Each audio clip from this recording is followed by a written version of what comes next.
Olá, empreendedores! Está no ar a nossa primeira edição do programa Empreendedores do Campo. No programa de hoje nós vamos mostrar a tradição de fazer o plantio do milho no dia de São João. Dois empreendedores mandaram vídeos para nós mostrando como se faz o plantio do milho e também enterrando uma espiga de milho. A gente vai mostrar para vocês na edição de hoje o que isso significa. No espaço do produtor nós vamos mostrar um pouco da história de um jovem empreendedor do município de Lages, Santa Catarina, que está investindo na produção de gado de corte. Temos ainda um alerta nesse início de inverno, no início do uso das pastagens de inverno, sobre precauções para evitar a intoxicação dos animais. E na nossa série de vídeos nós vamos mostrar o produtor Astor Schwarzer do município de Estrela, que faz um cultivo sustentável da soja. Essas são as atrações do programa de hoje. Fique com a gente! Você já ouviu falar da tradição de plantar milho no dia de São João?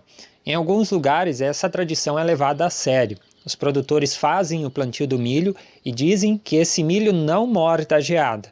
Outros também fazem testes enterrando uma espiga de milho para ver como vai ser o cultivo da safra e da safrinha.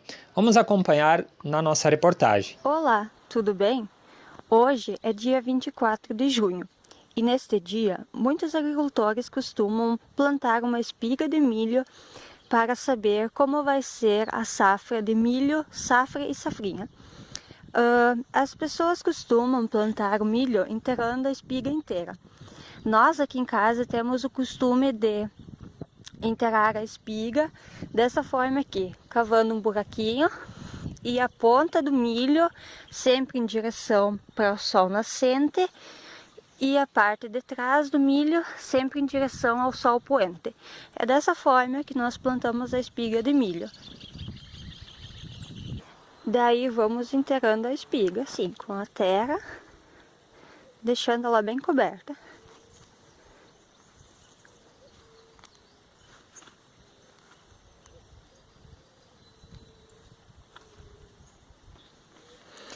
Mais ou menos dentro de uns 30 dias ou mais de 30 dias a gente vai conseguir ver onde é que vai nascer os milhos. Se vai nascer mais na parte da frente, que significa milho safra, ou se vai nascer mais na parte de trás do milho, que seria na direção do sol poente, que vai dizer que vai dar mais milho safrinha. Assim a gente sempre cuida.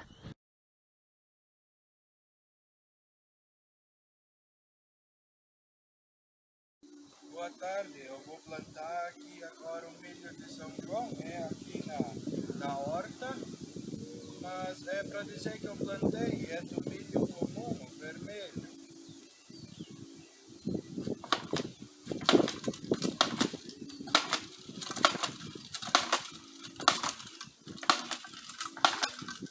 Aqui no programa Empreendedores do Campo nós também damos oportunidade para você, produtor, participar. Você pode gravar um vídeo na sua propriedade falando sobre algum assunto, mostrando alguma coisa criativa que você fez, alguma solução que você achou para algum problema na sua propriedade ou dando a sua opinião sobre algum assunto. Envie esse vídeo para a gente no e-mail que aparece aqui embaixo na tela e nós vamos colocar esse vídeo no nosso próximo programa. Na participação do empreendedor de hoje, nós vamos mostrar o Lucas, lá de Lages, Santa Catarina. O Lucas mandou para a gente um vídeo muito interessante falando sobre a sua história no meio rural, falando um pouco sobre sucessão e também falando como o produtor precisa diferenciar a técnica da prática na propriedade dele. Então no vídeo de hoje nós vamos mostrar a apresentação do Lucas e também um pouco da história dele e nos próximos episódios nós vamos mostrar então a opinião dele sobre este assunto. Confira na matéria. Eu me chamo Lucas, quero aproveitar a brecha que o canal Empreendedores do Campo está deixando, que nesse último vídeo foi falado que eles querem dar oportunidade a novas pessoas contribuírem para o canal, alimentarem o canal. E eu acompanho Empreendedores do Campo há bom tempo, como alguns outros canais dentro do YouTube. Eu me considero empreendedor do campo, porque hoje tenho 25 anos, me considero novo no meio rural. Meus avós que viveram em Lages, minha avó nasceu no sítio, depois foi morar na cidade porque nunca mais queria sítio pelo sofrimento. Meu avô começou uma empresa e teve sucesso no trabalho, com muito trabalho teve sucesso e conseguiu adquirir uma propriedade rural, aonde meu bisavô foi capataz. E é uma propriedade rural média aqui em Lages, Santa Catarina, um dos lugares mais frios do Brasil, né, na Serra Catarinense. E eu, com 18 anos, ele resolveu ir morar em Florianópolis nos invernos e em Lages no verão, por conta do frio. Já tinha tido pneumonia 3 vezes e não queria mais passar os invernos na região muito fria. Então hoje ele vem esporadicamente a Lages e reside lá. Ele também sempre teve gado de corte, tinha boi, comprava boi novo, vendia de 3 anos, como era no passado, né, o comum. E vendeu uma carga de boi, acabou o frigorífico anoitecendo, não amanhecendo, como de vez em quando acontece, e perdeu um bom valor agregado de dinheiro e também isso contribuiu a parar. Então, com 18 anos, ele perguntou se meu pai, que é genro, queria continuar. Meu pai disse que não. Meus 2 tios também não demonstraram interesse. E a minha mãe também não teve interesse em continuar com a criação do gado. Ele vendeu tudo que tinha. Eu, com 18 anos, acabei assumindo. Sempre gostei muito, mas eu, com 18 anos, começando a faculdade de Direito, já trabalhando na empresa que ele tem de administração de imóveis, consigo fazer quase tudo de casa, sem precisar ir na cidade, acabei ficando para eu tocar. Acontece que talvez com 18 anos ele... será que o Lucas já vai estar pronto? Eu vou dar uma ajuda. E eu nunca quis ajuda monetária. Ele não me cobra o arrendo aqui.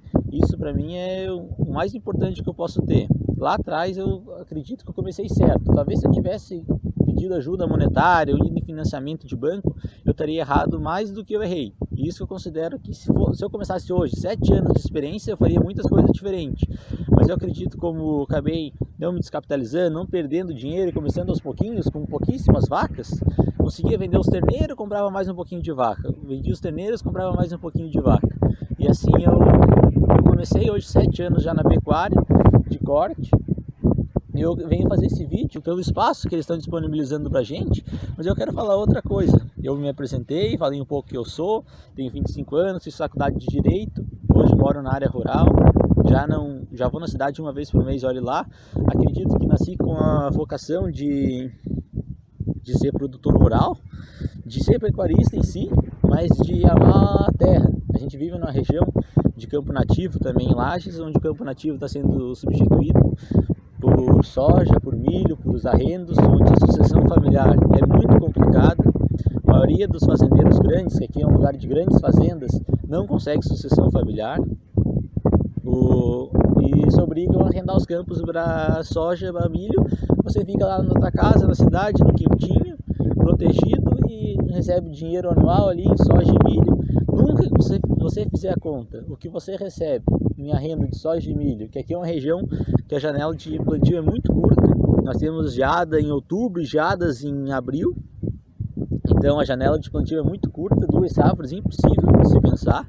Uma safra já fica bem prejudicada, porque quem arrenda e tem muito terreno não consegue plantar tudo 15 de outubro para colher em fevereiro, março. Muitas vezes precisa do tempo para operar. E a sucessão familiar é algo que está fazendo as pessoas irem para a cidade. Esse é um dos casos. A cidade é mais fácil, você fica em casa, fim de semana você não precisa trabalhar. Mas eu quero contribuir um pouco com o canal, quero contar um pouco quem eu sou, como é que eu comecei na pecuária, o porquê que eu faço isso, estou fazendo esse vídeo. É pela questão de falar um pouco que a teoria e a prática são 2 coisas muito distintas, onde eu acredito que as mídias digitais trazem uma falsa interpretação às pessoas.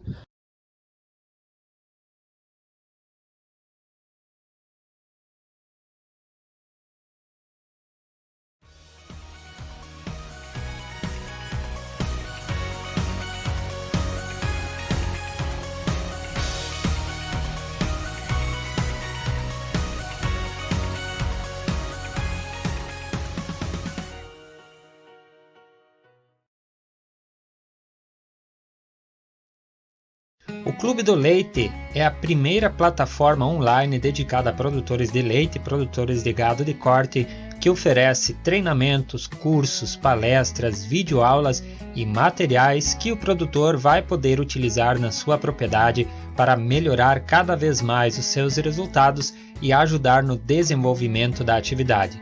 Venha ser membro do Clube do Leite e aproveitar todas as vantagens. Nessa semana nós tivemos 2 casos de intoxicações de bovinos em municípios do estado de Santa Catarina devido à ingestão de novas pastagens de inverno. Eu preparei uma matéria para vocês explicando um pouco por que isso acontece e quais os cuidados que você, produtor, precisa ter para evitar a intoxicação dos animais nas pastagens de inverno. A gente se alegra muito quando consegue ter uma pastagem de qualidade como essa, mas também a gente precisa ter um cuidado muito especial quando a gente começa a trabalhar em pastagens assim. Por quê? Quando a gente tem um período como aqui no sul, onde a gente saiu de uma estiagem, tá? Essas pastagens sofreram bastante com a estiagem no início e depois a gente passou para um período de chuva, períodos como hoje, sem sol, períodos nublados, e aí quando começou a chover a gente utilizou ureia nessa pastagem. O que pode causar isso? Intoxicação dos animais por nitrato e nitrito. A falta de luz, dias sem sol, né, dias chuvosos, dias sem sol, faz com que a planta não consegue transformar o nitrogênio que tem no solo, na matéria orgânica, e até mesmo o nitrogênio que a gente colocou em forma de ureia, não consegue transformar esse nitrogênio em proteína vegetal. E isso se acumula dentro da planta em forma de nitrato. O que acontece? No momento que o animal come essa pastagem, esse nitrato dentro do rumen do animal, ele é transformado em nitrito. O nitrito ele é absorvido direto pelo sangue. Dentro da corrente sanguínea, esse nitrito ele passa a ocupar o lugar do oxigênio. E o animal morre por falta de oxigênio. É como se ele morresse asfixiado, né? Qual é o cuidado que a gente precisa ter para evitar esses problemas? Em primeiro lugar, adaptar os animais a essa nova dieta. Então, se você saiu de uma alimentação fraca, uma alimentação só de silagem, por exemplo, não deixe os animais comerem a aveia à vontade. Comece devagarinho, deixando meia hora, vai aumentando com o passar dos dias. Se você passou ureia nessa pastagem e não deu dias de sol, também espere um pouco mais para colocar os animais em cima, né? Não passe ureia na pastagem e deixe os animais comerem, né, dias próximos depois, né? Tem que esperar aí 10 dias, esperar dar um sol para que essa planta consiga absorver esse nitrogênio e transformar ele em proteína vegetal. Então aumentar um pouco o fornecimento de milho, grão moído e também de mineral, né? Caprichar no mineral também é importante. Troque a ração, se você estiver usando uma ração que tenha ureia, troque por uma ração que não tenha ureia. Você vai pagar um pouquinho mais caro, mas com certeza você vai evitar problemas. Quais seriam os sintomas de animais intoxicados? Você colocou os animais na pastagem e aí de repente você começou a ver que os animais não estão legais. Quais seriam os sintomas? Um sintoma seria o focinho e a vulva ficam uma cor mais arroxeada, mais roxa. Isso seria o animal babando, soltando baba, também é um sinal. Ranger dos dentes, cansaço, a respiração curta e acelerada, andar cambaleante, ou seja, o animal caminha e sai caindo, como se estivesse caindo, tremor, quando o animal começa a tremer, e também quando o animal começa a se deitar de lado. Esses seriam os sinais aí de que pode ter um sinal de intoxicação desses animais no seu rebanho. Qualquer sinal desses que você vê no seu rebanho é importante, é imprescindível você logo chamar um veterinário para que você não perca animais. E todos os cuidados que eu passei nesse vídeo são importantes. Você já imaginou fazer um cultivo mais sustentável da soja, reduzindo o uso de químicos e produzindo mais? Então conheça a história do produtor Astor, do município de Estrela, que faz o cultivo mais sustentável nas suas lavouras. Nessa série de vídeos nós vamos mostrar todos os processos que ele faz, os cuidados e também vamos mostrar para você como poder produzir mais reduzindo custos. Canal Empreendedores do Campo apresenta Cultivo Sustentável da Soja. Oferecimento Lermen Agronegócios. A evolução do campo passa por aqui. Olá pessoal, aqui do canal Empreendedores do Campo. Hoje nós vamos iniciar aí, fazer uma série de vídeos falando um pouco sobre o cultivo da soja, que vai sair um pouquinho do nosso tema convencional aqui do canal, que é a produção de leite, e vamos falar um pouquinho de produção de soja, de uma produção um pouco mais natural. Para isso eu vim conversar aqui com o Astor Schwarzer. Tudo bom, Astor? Tudo certo. O Astor é um produtor rural aqui do município de Estrela, também tem uma empresa que trabalha com equipamentos, né? E ele faz uma produção um pouco diferenciada na lavoura dele. E é isso que a gente vai mostrar para vocês, que é possível produzir, ter bons resultados, conseguindo diminuir um pouco o uso de agrotóxicos e fazendo um manejo mais eficiente da propriedade, pensando numa sustentabilidade e pensando numa produção que melhore ao longo prazo. Astor, conta um pouco da tua história com a agricultura em primeiro lugar. Então, a gente nasceu e se criou na agricultura, a gente sempre trabalhou com lavoura, aqui é a propriedade da família, são a área do pai e dos herdeiros no caso, e que a gente aqui, ela é usada para várias finalidades. Uma, sem dúvida, que é paixão por lavoura, isso está no sangue, a gente não pode negar. A outra, a gente aqui tem um pensamento de um manejo um pouco diferente. Como a gente tem empresa que fabrica equipamentos voltados à aplicação de defensivos, a gente também tem o comprometimento de buscar formas do uso racional desses defensivos.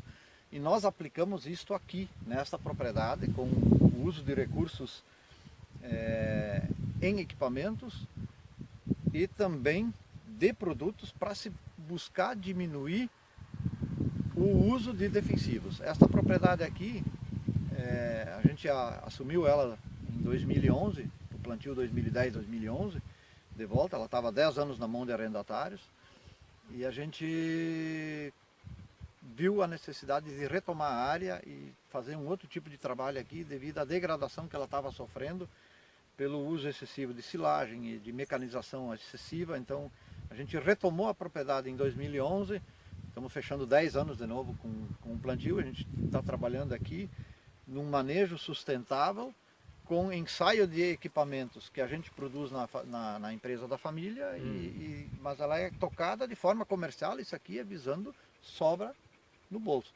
Não tem esse negócio de você injetar dinheiro da empresa na lavoura, não. Essa lavoura é uma coisa particular minha, que a gente toca com todo carinho e fazendo conta, e tem que sobrar. Apesar, claro, que a gente usa ela aqui como um refúgio, um escape, é uma terapia, querendo ou não. E é uma paixão, porque a gente sempre lidou com máquina desde criança e lidou com lavoura, então, e prestação de serviço numa outra época. Mas hoje essa lavoura aqui está sendo tocada de forma, eu diria, sustentável. Aqui em 5 anos nós reduzimos drasticamente o consumo de químicos, tanto de fertilizantes quanto de defensivos. Nós estamos falando aí de uma ordem de 40%. E temos lavoura em estágio muito bom de produção. Fomos abençoados esse ano aí com um clima, eu diria, até satisfatório. Não faltou chuva até aqui, tanto é que você vê aí o que tem de carga para produzir, é fantástico. E aqui a gente tem aplicado algumas técnicas, em especial para reduzir o consumo de inseticidas, que são os grandes vilões da propriedade, eu diria, porque eles mexem no meio ambiente, você acaba com os inimigos naturais e você, resolvendo um problema, vai criando outros.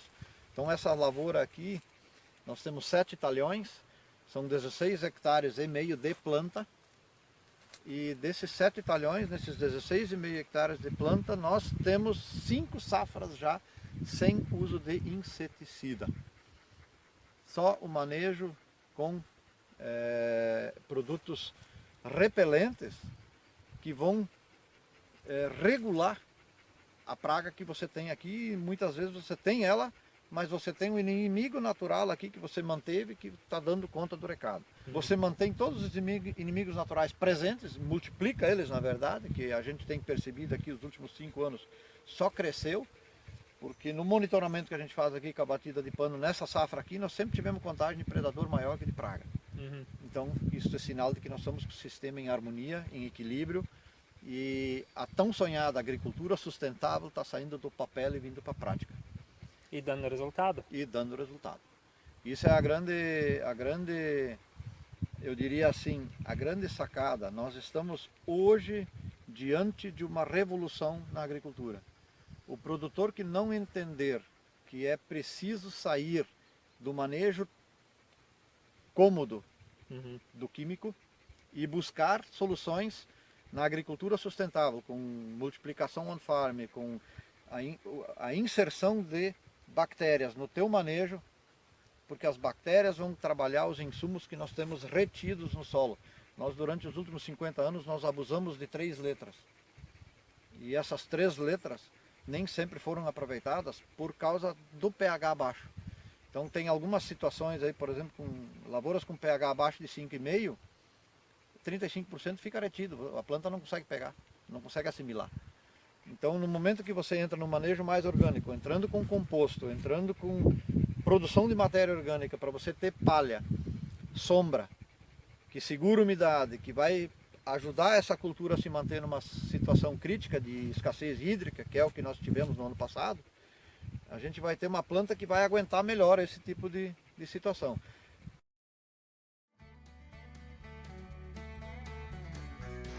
Agora eu quero saber a sua opinião sobre o programa Empreendedores do Campo. Deixe os seus comentários nas redes sociais e se você quiser participar do nosso programa, grave um vídeo mostrando a sua propriedade, dando a sua opinião sobre algum assunto ou fazendo um vídeo criativo.